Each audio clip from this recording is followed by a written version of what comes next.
Bienvenue sur votre magazine RH. Au programme ce mois-ci, l'enquête de conjoncture de Médiamétrie et de la CCIP, les logiciels de SIRH et les réseaux sociaux, les Français avides de formation, les nominations au poste de DRH et les rendez-vous à ne pas manquer. La 37e enquête de conjoncture réalisée par Médiamétrie à la Chambre de commerce et d'industrie de Paris, la CCIP, début novembre, atteste d'une dégradation générale de la situation économique des entreprises. Chiffre d'affaires, situation financière, investissement, mais aussi emploi. De nombreux indices reflètent une inquiétude croissante des quelques 5000 chefs d'entreprise interrogés par Médiamétrie sur les perspectives du semestre à venir. Pierre-Antoine Gailly, le président de la CCIP, est ainsi pour un allègement du coût de travail, un accent mis sur l'innovation et la prise de risque, mais aussi une réforme du fonctionnement du marché du travail en favorisant la flexi-sécurité. Les logiciels de SIRH, système d'information des ressources humaines, sont-ils voués à disparaître? C'est la question qu'on est en droit de se poser avec l'explosion des réseaux sociaux.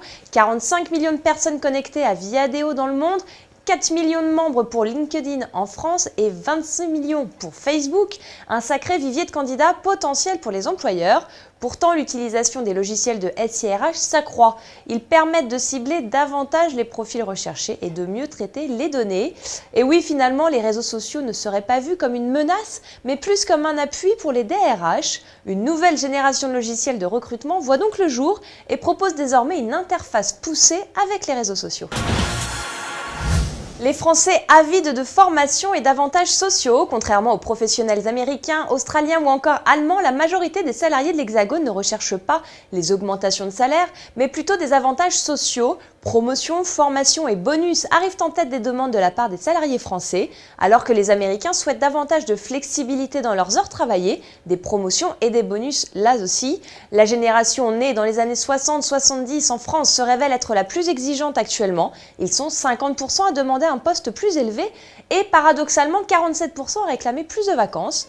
La génération Y, quant à elle, aspirerait davantage à s'épanouir professionnellement tout en étant la plus proche à rechercher un mentor à 30%.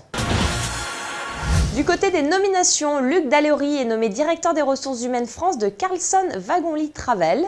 Yves Martranchard est promu directeur des ressources humaines du groupe BNP Paribas en remplacement de M. Frédéric Lavenir. Anne Dumanoir est nommée directeur des ressources humaines France de BNP Paribas Real Estate. Étienne Cadre est promu directeur des ressources humaines d'Altran France en remplacement de Gwenaël Bousquet et Cécile Fourman est nommée directeur des ressources humaines du groupe Coface. Du côté des rendez-vous maintenant, jeudi 13 décembre de 8h à 10h, participez à la conférence La laïcité dans l'entreprise, comment garder l'équilibre. L'objectif, échanger autour de la difficulté de l'entreprise de faire coexister les orientations religieuses, de faire respecter la loi qui prône la laïcité et d'éviter d'entrer dans des conflits typés de discrimination. Les 26, 27 et 28 novembre 2012, Marcus Evans organise la 4e édition de sa conférence Stratégie internationale de gestion de talents à Paris. Il s'agira de développer et optimiser sa stratégie internationale de gestion des talents au niveau groupe afin de répondre à des besoins locaux de compétences. Plus d'informations sur le site qui s'affiche sur votre écran.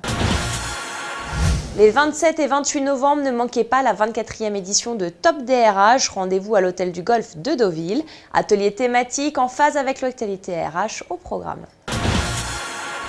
Le 29 novembre aura lieu le 4e congrès national Objectif Mieux Vivre en Entreprise au Salon de la Maison des Arts et Métiers à Paris. Comment sensibiliser les managers, comment les former, comment assurer un développement pérenne d'une politique du mieux vivre en entreprise seront autant de questions traitées durant le congrès.